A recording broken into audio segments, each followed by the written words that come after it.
Hello, my dear students. In this class, we study about the post-fertilization events and their structure. And in the case of a post-fertilization event, we study about the seed. So, student, please recall the previous video topic. And previous video में मैंने आपको बहुत important thing समझाई थी. मतलब मैंने आपको post-fertilization events में एम्ब्रियो कैसे फॉर्म होता है और एम्ब्रियो के फॉर्मेशन के साथ साथ मैंने आपको एंडोस्पर्म के फॉर्मेशन की प्रोसेस अंडरस्टैंड कराई थी. In this video I get to describe about the seed structure. तो स्टूडेंट्स बहुत ध्यान से इन चीजों को समझिएगा कि हम यहाँ पर कौन सी प्रोसेस समझने वाले हैं. पोस्ट फर्टिलाइजेशन इवेंट्स को समझने वाले हैं. पोस्ट फर्टिलाइजेशन इवेंट्स में हमने फर्टिलाइजेशन की प्रोसेस मतलब करा ही ली है. हमने एम्ब्रियो फॉर्म कर लिया और एम्ब्रियो फॉर्म करने के बाद अब हम सीड के फॉर्मेशन की प्रोसेस को समझने वाले हैं. So let's start about the seed. Student जब सीड की बात करते हैं तो अगर मैं बेसिक नॉलेज आपको दूं तो सिंपल सी बात है, आप जानते हैं कि जो हमारा ये फीमेल रिप्रोडक्टिव पार्ट था, कार्पेल था, ठीक है, ये जो सॉलिन पोर्शन है ये ओवरी था, ठीक है. जब इसमें फर्टिलाइजेशन की प्रोसेस हो गई तो फर्टिलाइजेशन की प्रोसेस होने के बाद ये ओवरी जो है ये कन्वर्ट हो जाता है फ्रूट में, ठीक है. ओवरी किस में कन्वर्ट हो जाता है? फ्रूट में कन्वर्ट हो जाता है. और इनसाइड द ओवरी आप जानते हो क्या प्रेजेंट होता है? इनसाइड द ओवरी आप जानते हो ओव्यूल प्रेजेंट होता है, ठीक है. मैंने आपको एनाट्रोपस ओव्यूल का भी डायग्राम बताया था और बहुत अच्छे से डायग्राम को रिप्रेजेंट भी किया था, ठीक है. एंड इनसाइड द ओव्यूल आप जानते हैं, आप ही ने बताया था कि यहाँ पर एम्ब्रियो सैक होता है. और जब ये सारी चीजें बच्चा फर्टिलाइज हो जाती थी तो आपने कहा सर एम्ब्रियो सैक क्या बन जाएगा? एम्ब्रियो बनाएगा, ठीक है. आपने कहा ओव्यूल क्या बन जाएगा? तो आप ही ने मुझे बताया कि सर ओव्यूल क्या बन जाएगा? ओव्यूल आगे जाकर के सीड बनेगा. तो होपफुली आपको आंसर पता चल गया होगा what is seed. So student seed क्या होते हैं? Seed is the fertilized ovule. Fertilized ovule को ही हम क्या बोलते हैं? सीड बोलते हैं. तो अगर हम एक सीड की बात करें तो ये बहुत ज्यादा इंपॉर्टेंट है, हमारे एग्रीकल्चर में बहुत ज्यादा इंपॉर्टेंट है और साथ ही साथ हमारे न्यूट्रिशन में. कैसे? वीट, गेहूं, ठीक है, रोटियां खाते हैं हम उसकी. जब उसे क्या करते हैं? उससे फ्लोर का फॉर्मेशन करते हैं, आटा बनाते हैं हम लोग. तो वो जो रोटियां बन रही हैं और वो जो गेहूं है वो कुछ और नहीं, हमारा सीड है, ठीक है. सेम ऐसे ही हम जितने भी प्रोडक्ट्स इनटेक कर रहे हैं, कम से कम आप बादाम खा रहे हो, काजू खा रहे हो, सब क्या खा रहे हो आप? सब सीड खा रहे हो आप, ठीक है. तो सीड क्या है? फर्टिलाइज होगी. बायोलॉजिस्ट हो तो फिर सिंपल सी बात है, आपका आंसर बायोलॉजिस्ट जैसा ही होना चाहिए. So when a person asks to you question what is seed, then you define about the seed, you say seed is a fertilized ovule. और अगर हम बायोलॉजिस्ट ना होते तो हम क्या आंसर देते? सीड जो बादाम में ब्राउन कलर का होता है और काजू में व्हाइट कलर का होता है, गेहूं में हल्का सा ब्राउनिश कलर का होता है, तो मतलब हम ऐसे आंसर देते. लेकिन अभी जो वो छोटा सा होता है, वो थोड़ा सा इतना बड़ा होता है ना, शेप और साइज, मतलब तरह तरह की बातें, मतलब हम स्टोरी सुना रहे होते. बट अब पढ़ने के बाद अब आपका आंसर क्या होना चाहिए? चेंज होना चाहिए. और सीड क्या होता है? Seed is a fertilized ovule. Okay. अब अगर हम जनरल एक सीड की बात करें बच्चा, तो सीड में कौन कौन से स्ट्रक्चर्स प्रेजेंट होते हैं? तो let's talk about the seed. Okay. तो स्ट्रक्चर्स ऑफ द सीड की अगर बात करूं तो जो फर्स्ट स्ट्रक्चर आपको यहाँ पर दिखने वाला है वो क्या होता है? सीड कोट, ठीक है. देन उसके बाद सेकेंड स्ट्रक्चर यहाँ पर क्या होता है? तो आप कहते हो कॉटलीडन. एंड देन बच्चा थर्ड स्ट्रक्चर क्या होता है? तो आप कहते हो एम्ब्रियोनल एक्सिस.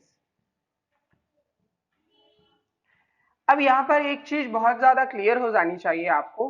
प्रीवियस वीडियो में मैंने आपको मोनोकोटलीडेंस के एम्ब्रियो और डाइकोटलीडेंस के एम्ब्रियो के बारे में बताया था. अब अगर मैं यहाँ पर आपको सीड कोट के बारे में बताऊं तो सीड कोट क्या है? Seed coat is outer layer of a seed.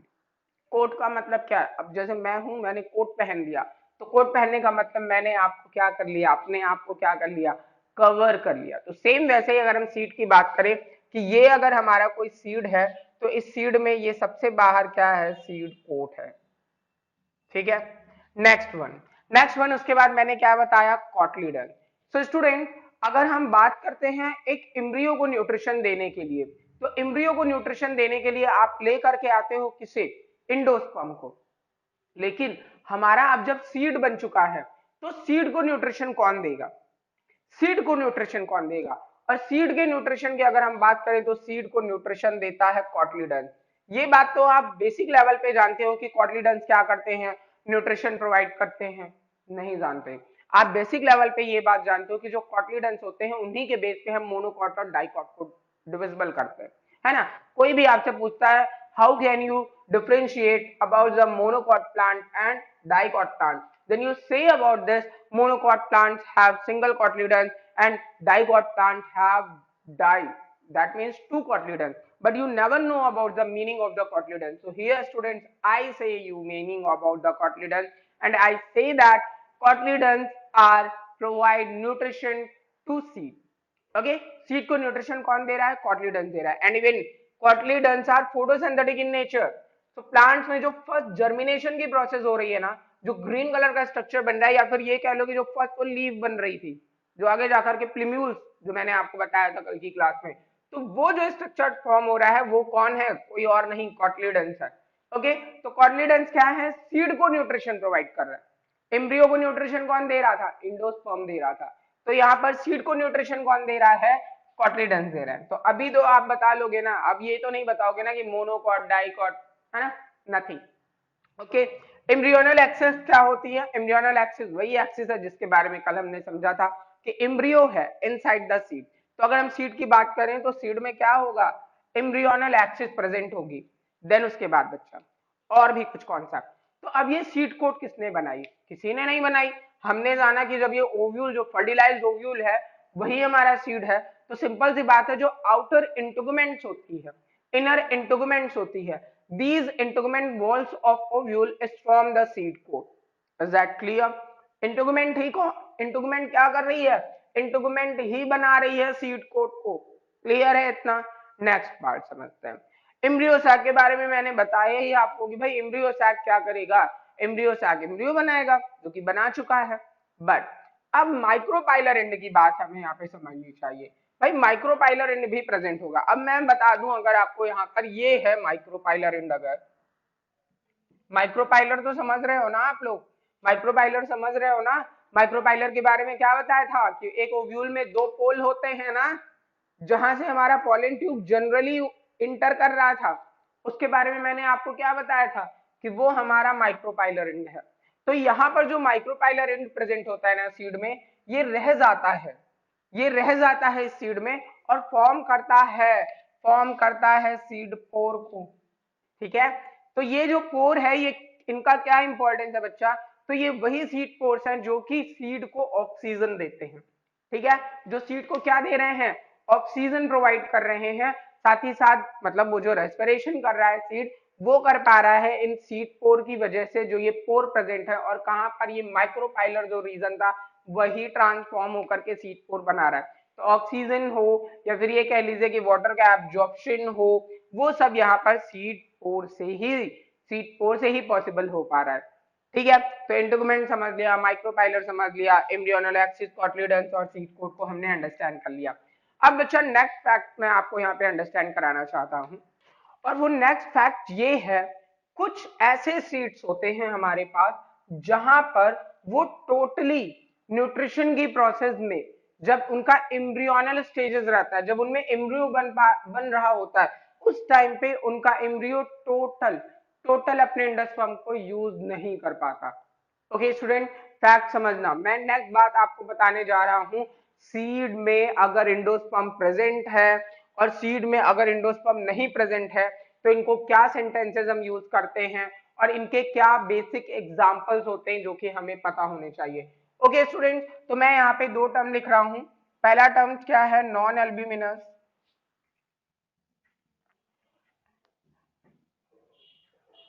Okay, non albuminous seeds. And next one यहाँ पर क्या है, एल्ब्यूमिनस सीड।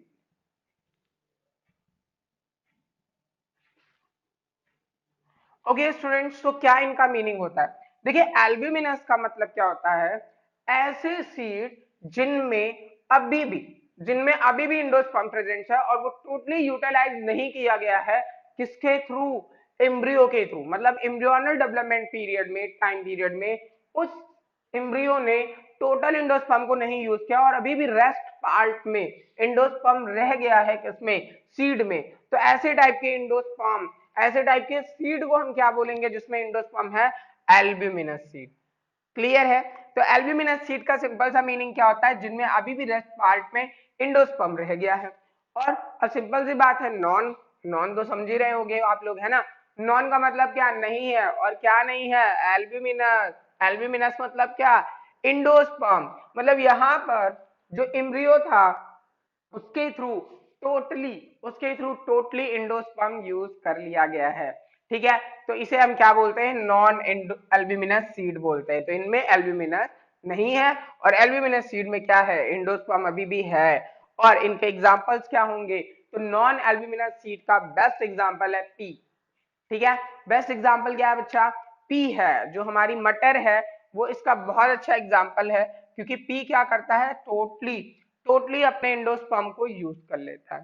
ठीक है, और दूसरा एग्जांपल आपको बताऊं, ग्राउंड नट, मूंगफली। मूंगफली को क्या कहते हैं, गरीबों का बादाम कहते हैं। ठीक है, मूंगफली को क्या कहते हैं, गरीबों का खजूर कहते हैं। ठीक है, गरीबों का खजूर कहते हैं। ठीक है, तो पी क्या है और ग्राउंड नट क्या है, ये हमारे नॉन एल्ब्यूमिनस सीड की कैटेगरीज में आते हैं। और एल्ब्यूमिनस सीड की अगर कैटेगरी की बात करूं तो मोस्टली यहाँ पर मैं आपको वीट बताऊंगा, गेहूं, गेहूं है ना, वीट, बार्ले, ये इसके बेसिक एग्जांपल होंगे जो कि एल्ब्यूमिनस सीड से होंगे। ठीक है बच्चा, और एक बड़ी बात बता दूं बड़ी बात ये कि मोस्टली हम कहते हैं कि जो हमारे डाइकॉट के सीड होते हैं ना, डाइकॉट के प्लांट्स के जो सीड होते हैं उनमें एंडोस्पर्म रेस्ट नहीं बचता। तो एक तरीके से वो मोस्टली क्या होते हैं, नॉन एल्ब्यूमिनस होते हैं। और अगर हम एल्ब्यूमिनस सीड्स की बात करें तो जो हमारे मोनोकॉट होते हैं उनमें रेस्ट पार्ट में रह जाता है एंडोस्पर्म। तो उसके लिए हम कौन सा सेंटेंस यूज करते हैं, एल्ब्यूमिनस सीड। तो ये बेसिक सी बात हो गई ना, याद करने वाली। बिल्कुल बिल्कुल, ठीक है। तो यहाँ पर हमने नॉन एल्ब्यूमिनस सीड और एल्ब्यूमिनस सीड्स को समझा। जानते हैं एक और टर्म होता है, एक और टर्म होता है जो कि 1 मार्क्स में मोस्टली एग्जाम में पूछा जाता है, और वो 1 मार्क्स वाला हमारा क्या कॉन्सेप्ट है, उसे हम बोलते हैं पेरिस्पर्म। सुना है ना पहले नाम आप लोगों ने इसका, पेरिस्पर्म। बच्चा पेरिस्पर्म का मतलब क्या है, कुछ ऐसे भी सीड होते हैं ना जिनमें न्यूक्लियस ही अभी रेस्ट पार्ट में है। मतलब न्यूक्लियस ही टोटली यूज नहीं किया गया। और आपको तो पता है ना न्यूक्लियस क्या था, क्या था न्यूक्लियस, न्यूक्लियस न्यूट्रिशन प्रोवाइड करता था एम्ब्रियो सैक को। डेवलपिंग एम्ब्रियो सैक को जो न्यूट्रिशन प्रोवाइड करने की ड्यूटी दी गई थी, जो हमारे प्लांट ने ड्यूटी दी थी, वो ड्यूटी किसको दी थी, न्यूक्लियस को दी थी, कि न्यूक्लियस आप जाओगे न्यूट्रिशन प्रोवाइड करोगे किसे, एम्ब्रियो सैक को, जो डेवलप होने वाला एम्ब्रियो सैक है।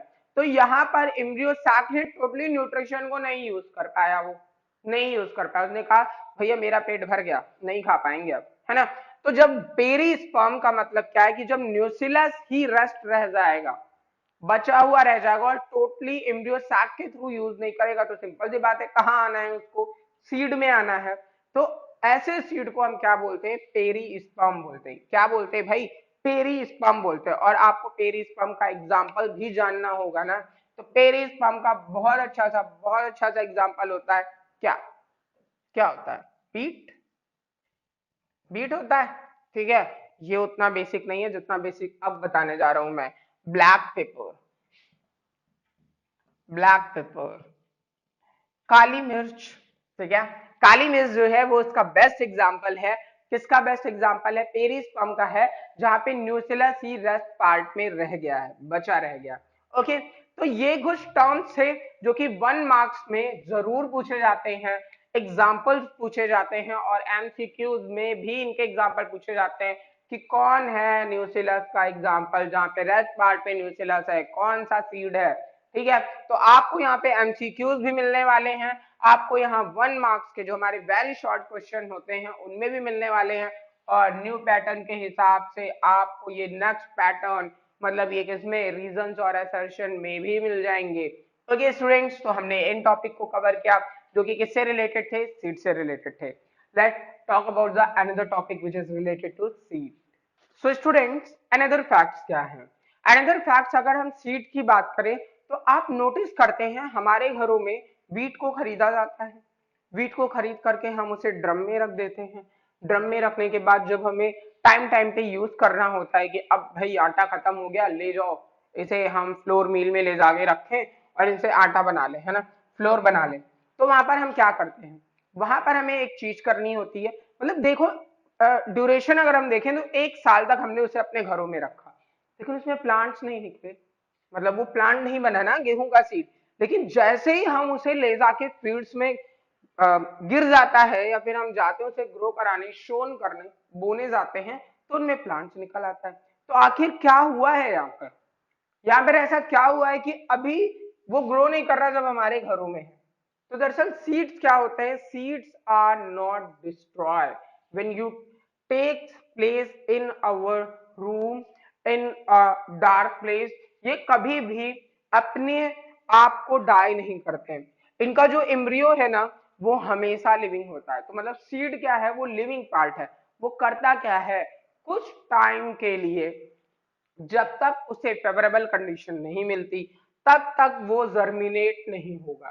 तो ये जो टाइम पीरियड है जहां पर उसने अपनी मेटाबॉलिक एक्टिविटीज को स्लो डाउन कर लिया है, और ये जो मेटाबॉलिक एक्टिविटी होती है जिसको उन्होंने स्लो किया है वो क्या है, डॉर्मेंसी। ओके स्टूडेंट्स, तो ये 11th में भी था और यहाँ पर भी आप पढ़ रहे हो, क्या है ये, डॉर्मेंसी।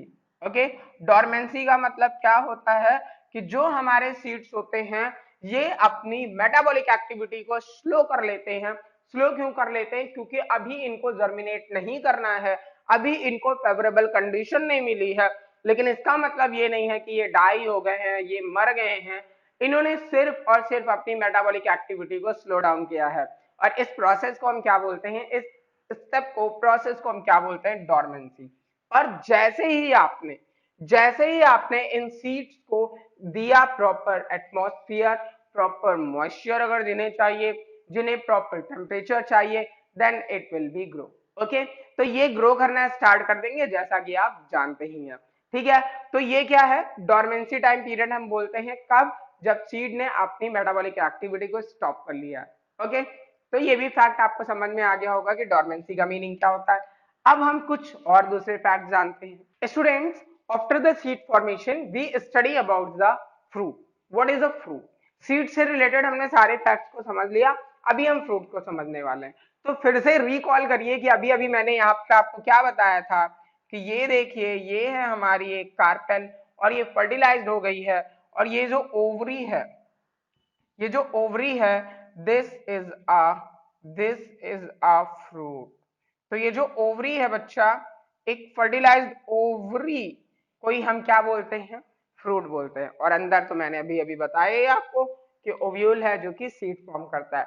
सो स्टूडेंट, जो ओवरी है एक फर्टिलाइज्ड ओवरी ही फ्रूट है। अब अगर हम किसी भी नॉन बायोलॉजिस्ट से पूछे कि फ्रूट्स क्या है, फल क्या होता है, तो क्या बताएंगे, कहेंगे कौन सा फल पूछ रहे हो आप, सेब पूछ रहे हो, अच्छा सेब रेडिश कलर का होता है और खाने में मीठा लगता है ना, 2 तरीके के होते हैं, ये जम्मू कश्मीर से आता है ना, हिमाचल प्रदेश में भी होता है, ठंडी जगहों पे होता है। मतलब कुल मिला के पूरी स्टोरी आप सुन लोगे। लेकिन when you ask the question to a biologist, then a biologist give you answer about the fruit. Fruit is a fertilized ovary. एक फर्टिलाइज्ड ओवरी को ही हम क्या कहते हैं, फ्रूट कहते हैं। ओके, सो जो आउटर वॉल थी ओवरी की, यही आउटर वॉल ओवरी की क्या फॉर्म करती है, फ्रूट की आउटर वॉल फॉर्म करती है। तो इस वॉल को हम, फ्रूट की आउटर वॉल को हम क्या बोलते हैं, फ्रूट की आउटर वॉल को हम बोलते हैं पेरिकार्प। ओके, तो फ्रूट की आउटर वॉल को स्टूडेंट्स हम क्या बोलते हैं, पेरिकार्प बोलते हैं। अब ऐसे भी कुछ सीड फ्रूट्स होते हैं। अब फ्रूट्स को अगर मैं यहाँ पे डिफाइन करूं तो आप 2 टाइप्स के फ्रूट बताते हो। पहले टाइप का फ्रूट आप क्या बताते हो, आप कहते हो सर फ्लैशी फ्रूट होते हैं कुछ। ठीक है, मैंने कहा अच्छा फ्लैशी होते हैं, दूसरे कौन से होते हैं, तो आपने कहा सर ड्राई फ्रूट्स होते हैं। तो बच्चा 2 टाइप के फ्रूट्स होते हैं। पहले फ्रूट्स को आप फ्लैशी फ्रूट्स बोलते हो और सेकंड फ्रूट को आप ड्राई फ्रूट बोलते हो। फ्लैशी फ्रूट्स क्या होता है, fleshy fruits are those fruits which have the fleshy like structure। ठीक है, जैसे हमारा मैंगो, मैंगो किस कैटेगरी में आता है? फ्लैशी फ्रूट्स में आता है। ठीक है, और अगर हम ड्राई फ्रूट्स की बात करें तो बहुत सारे ड्राई फ्रूट्स खाते हैं हम लोग, काजू, बादाम, पिस्ता, ये सब क्या है? ये सब ड्राई फ्रूट्स है। तो जहां पर पेरिकार्प डिविजिबल हो जाएगी 3 लेयर्स में, ओके, 3 लेयर्स में डिविजिबल हो जाएगी। फॉर एग्जाम्पल कौन कौन सी वो लेयर होती हैं? तो पहली लेयर क्या होती है? सबसे बाहर वाली एपिकार्प। ठीक है, नेक्स्ट क्या होती है? मीजोकार्प। एंड थर्ड वन क्या होती है? इंडोकार्प। ओके, तो जहां पर पेरिकार्प डिविजिबल हो जाएगी 3 लेयर्स में, फॉर एग्जाम्पल ये क्या है? ये एप्पल है। ठीक है, इस एप्पल में अगर आप देखो तो ये सबसे बाहर वाली लेयर क्या है? एपिकार्प है, जो रेड कलर की है। फिर जो हम व्हाइट वाला स्ट्रक्चर देख रहे हैं, जो खा रहे हैं, वो क्या है? मीजोकार्प है। और ये जो सबसे इनर वाला पार्ट है जहां पर सीड प्रेजेंट है, वो क्या है? इंडोकार्प है। तो ये 3 लेयर्स प्रेजेंट होती हैं किसमें? फ्लैशी फ्रूट में। लेकिन अगर हम बात करते हैं ड्राई फ्रूट्स की, तो ड्राई फ्रूट में पेरिकार्प और सीड को एक तरीके से फ्यूज होते हैं। ठीक है, एक एक तरीके से ये क्या होते हैं? फ्यूज होते हैं। और वहां पर pericarp is not divisible into epicarp, mesocarp and endocarp. तो तब हम उसे क्या बोलते हैं? पेरिकार्प बोलते हैं। तो होपफुली आपको फ्लैशी फ्रूट और ड्राई फ्रूट भी समझ में आ गया होगा और इनकी लेयर समझ में आ गई होंगी। नेक्स्ट कॉन्सेप्ट को समझते हैं स्टूडेंट, जो कि फ्रूट से रिलेटेड है। और फ्रूट से रिलेटेड हमारे नेक्स्ट कॉन्सेप्ट क्या होते हैं? कुछ फ्रूट्स को हम ट्रू फ्रूट बोलते हैं और कुछ फ्रूट्स को हम फॉल्स फ्रूट बोलते हैं। क्या बोला मैंने? कुछ फ्रूट्स को ट्रू फ्रूट बोलते हैं और कुछ फ्रूट को हम फॉल्स फ्रूट बोलते हैं। क्यों बोलते हैं? ट्रू का मतलब सच्चा फल, फॉल्स का मतलब झूठा फल। झूठा, झूठा फल का मतलब ऐसा फल, मतलब जैसे यहाँ पर मैंगो रखा हुआ है और मैंगो जो है आप लोगों ने खत्म कर दिया, आप लोगों ने खा लिया। ठीक है, तो फिर मतलब आधा खाया आधा रख दिया। अब जब मैंने एंट्री मारी तो मैंने कहा ना, मैं ये फल नहीं खाऊंगा। क्यों नहीं खाऊंगा? क्योंकि ये झूठा फल है। ठीक है, तो झूठा फल, फॉल्स फ्रूट। और अगर आपने उसे झूठा नहीं किया तो मैंने खा लिया, मैंने कहा ये सच्चा फल है। ठीक है, तो ऐसा कुछ भी नहीं होता, ऐसा कुछ भी नहीं होता। फ्रूट्स टू टाइप्स के हैं यहाँ पर। पहले को हमने ट्रू फ्रूट्स बोला और दूसरे को हम यहाँ पर फॉल्स फ्रूट बोल रहे हैं। तो ट्रू फ्रूट का मीनिंग क्या होता है? दो fruit which form only only with the help of a ovary. ऐसा फ्रूट जो कि सिर्फ और सिर्फ ओवरी से फॉर्म हुआ है। ठीक है, उसको फॉर्म करने में दूसरे फ्लोरल पार्ट, दूसरे फ्लोरल स्ट्रक्चर या फ्लावर के दूसरे पार्ट्स ने कोई हेल्प नहीं की है, उसे हम ट्रू फ्रूट्स बोलते हैं। फॉर एग्जाम्पल मैंगो, आम। ठीक है, आम आदमी। ठीक है, तो मैंगो क्या है? मैंगो हमारा जो आम आदमी है, जो आम है, वो हमारा क्या है? ट्रू फ्रूट्स है। और फॉल्स फ्रूट्स किसे बोलते हैं? दो fruits which never which never form only with the help of a ovary, जो सिर्फ और सिर्फ ओवरी से नहीं बना हुआ है, उसने दूसरे फ्लोरल पार्ट्स की हेल्प ली है। और ऐसे टाइप के फ्रूट्स को हम क्या बोलते हैं? फॉल्स फ्रूट बोलते हैं। तो फॉल्स फ्रूट का एग्जाम्पल क्या हो जाएगा? Apple, A for Apple. ठीक है, तो ए फॉर एप्पल जो है हमारा, वो फॉल्स फ्रूट का एग्जांपल होगा, because of apple take help of thalamus. Apple किसकी हेल्प लेता है भाई? थैलेमस की हेल्प लेता है। तो ये तो हमने फ्रूट समझ लिया कि ट्रू फ्रूट और फॉल्स फ्रूट। तो अभी तो नहीं बताओगे ना सच्चा फल जो सच बोलता है, झूठा फल जो झूठ बोलता है, ऐसा कुछ भी नहीं बताओगे आप। यहाँ पे ट्रू फ्रूट और फॉल्स फ्रूट के बारे में बहुत अच्छे से फैक्ट बता दोगे। बच्चा और भी कुछ होता है। अभी तक तो मैंने बताया कि फर्टिलाइजेशन की प्रोसेस के बाद, मतलब फर्टिलाइज ओवरी को आप फ्रूट बोल रहे थे, बट कुछ और भी है यहाँ पर। क्या है यहाँ पर? फॉल्स, ट्रू फ्रूट और जो हमारे फ्रूट्स थे, उनके अलावा कुछ ऐसे भी फ्रूट्स होते हैं ना जो कि बिना फर्टिलाइजेशन के बने हैं। क्या ऐसा भी कुछ होता है? बिना फर्टिलाइजेशन के भी फ्रूट बनता है। एग्जैक्टली, एग्जैक्टली बच्चा। हम नेक्स्ट प्रोसेस या फ्रूट पढ़ने वाले हैं जिसे हम क्या बोल रहे हैं? Parthenocarpy. Parthenocarpy is a one sentence and I provide you one sentence definition. Parthenocarpy are those process where the without fertilization the fruit is formed. That means बच्चा क्या हुआ यहाँ पर कि हमारी ओवरी थी और ओवरी तक पॉलन ट्यूब आया ही नहीं, बट वो ओवरी अपने आप फ्रूट बन गई, फ्रूट बन गई। That means without fertilization the fruit is formed, and this process is known as parthenocarpy, and this type of a fruit is referred to as parthenocarpic fruit. And the best example of parthenocarpy is banana. बनाना सबने खाया है। बनाना कैसे खाते हो आप? छील के खाते हो या ऐसे ही खाते हो? ठीक है, बनाना कैसे खाते हैं? हम छील के खाते हैं। क्या कभी आपने उसका सीड खाया है? क्या कभी आपने उसका सीड खाया है? कभी नहीं खाया। ओके, तो पार्थिनोकार्पी का बेस्ट एग्जांपल हमारा क्या होता है? बनाना। बनाना, ठीक है, बनाना हमारा उसका बेस्ट एग्जांपल होता है। और आपने बनाना का सीड नहीं खाया क्योंकि होता ही नहीं है। जब होता ही नहीं है तो क्या खाओगे भाई?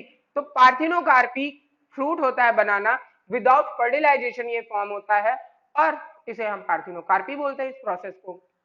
देन नेक्स्ट फैक्ट बच्चा बताने वाला हूं आपको सीड वायबिलिटी का। आप आपको कमेंट सेक्शन में मुझे जरूर बताना होगा कि और क्या पार्थिनोकार्पिक फ्रूट के एग्जांपल होते हैं। मैंने तो एक ही बताया ना, बनाना। दूसरा एग्जांपल आप बताइएगा, ठीक है? वेट करूंगा आपके कमेंट्स का। नेक्स्ट नेक्स्ट उसके बाद बच्चा नेक्स्ट कॉन्सेप्ट क्या बताने वाला हूं मैं? सीड की वायबिलिटी, कितने दिनों तक सीड जिंदा रहेगा। तो आपको बताऊं, कुछ ऐसे सीड्स नोटिस किए गए हैं जो कि 10,000 ईयर तक 10,000 ईयर तक अपनी वायबिलिटी को रखते, मतलब उनमें पोटेंशियल होती है कि वो ग्रो कर सके। और कुछ अभी रिसेंटली नोटिस किया गया है 1,000 ईयर तक कुछ हमारे सीड्स जो हैं वो अपनी वायबिलिटी को रखते हैं। और इसका बेस्ट एग्जांपल है पाम।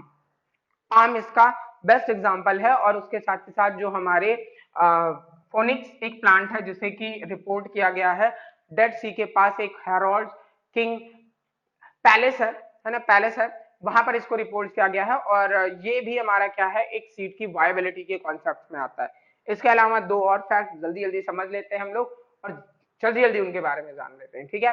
तो जो हमारा नेक्स्ट फैक्ट है वो क्या है? एपोमिक्सिस। एपोमिक्सिस क्या होता है? Apomixis, apo along, mixis mix होना, अलोंग द मिक्सिस मतलब मिक्सिस से बहुत दूर। दैट मीन्स बच्चा वन लाइन में बताऊं, द सीड इज फॉर्म, अभी फ्रूट इज फॉर्म को पार्थिनोकार्पी बोला, the seed is form without the fertilization, without fertilization. अगर बिना फर्टिलाइजेशन के सीड बन जाएगा तो हम उसे क्या बोलेंगे? उसे हम एपोमिक्सिस बोलेंगे, ठीक है?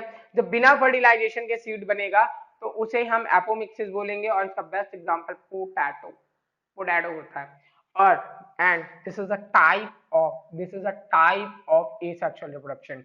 एपोमिक्सिस एक तरीके का एसेक्सुअल रिप्रोडक्शन बोला जाता है। और एपोमिक्सिस की प्रोसेस का मतलब क्या होता है, मैंने क्या बताया आपको? Without fertilization seed is form. तो स्टूडेंट, पार्थिनोकार्पी और एपोमिक्सिस में डिफरेंस है। वहां फ्रूट बन रहा था बिना फर्टिलाइजेशन के, और यहाँ क्या बन रहा है? यहाँ पर सीड बन रहा है बिना फर्टिलाइजेशन के। एक और छोटा सा है फैक्ट, उसे भी खत्म करके ही मानते हैं हम लोग, और ये है पॉली एम्ब्रियोनी, ठीक है? पॉली वर्ड का मतलब होता है बच्चा मोर देन वन या मोर देन टू, एक से ज्यादा, बहुत ज्यादा। और एम्ब्रियो का मतलब क्या होता है? एम्ब्रियो का मतलब आप जानते हैं, एम्ब्रियो होता है। ओके, तो ऐसे ऐसे सीड्स जिनमें एक से ज्यादा एम्ब्रियो हो, और उन्हें हम क्या बोलते हैं? पॉली एम्ब्रियोनी बोलते हैं। तो hopefully no doubt here no doubt about anything, है ना, अबाउट दिस थिंग। तो पॉली एम्ब्रियोनी का मीनिंग क्या होता है बच्चा? पॉली एम्ब्रियोनी का मीनिंग होता है without, no without. Here the seed have more than one embryo. अब ये कैसे बने हैं ना, इसके बारे में अगर मैं बताऊं तो मान लो जो हमारा एम्ब्रियो सैक है, मानना नहीं है, होता ही है एग्जैक्टली, जो एम्ब्रियो सैक है वो जाइगोट आगे जाकर के क्या बनाएगा? एम्ब्रियो बनाएगा, ठीक है? अब जो एंटीपोडल सेल थी वो भी एम्ब्रियो बनाने लगी, सिनर्जिक सेल वो भी एम्ब्रियो बनाने लगी, मतलब सब कुछ एम्ब्रियो सैक का सब कुछ एम्ब्रियो बना रहा। तो इसका मतलब कहाँ, वहां पर क्या बनेगा? Poly embryony. या फिर एक से ज्यादा एम्ब्रियो सैक प्रेजेंट है हमारे सीड में। हमारा जो ओव्यूल था उसमें एक से ज्यादा एम्ब्रियो सैक प्रेजेंट है। तो जब एम्ब्रियो सैक के नंबर ज्यादा है तो सिंपल सी बात है वहां पर पॉली एम्ब्रियोनी होगा, ठीक है? वहां पर बहुत ज्यादा एम्ब्रियो बनेंगे। तो ऐसे सीड, ऐसे फ्रूट, ठीक, जिनमें एक से ज्यादा एम्ब्रियो बनते हैं उसे हम पॉली एम्ब्रियोनी बोलते हैं। And the best example are all the citrus fruit, जितने भी सिट्रस फ्रूट्स होते हैं ना, ऑरेंज, हमारा लेमन, ये सब बेस्ट एग्जांपल होते हैं किसके? पॉली एम्ब्रियोनी के। So hopefully students you understand these facts related to post fertilization event which related to seed and also fruit, and all the doubt, all the concepts are clear about these things. So students, in this video, this is the last video of the second chapter, sexual reproduction in flowering plants, and hopefully you understand all the topic related to these things and these topics. So students, we meet in next video with new chapter, and hopefully you understand all these things related to these chapter. Thank you students. Thanks for watching.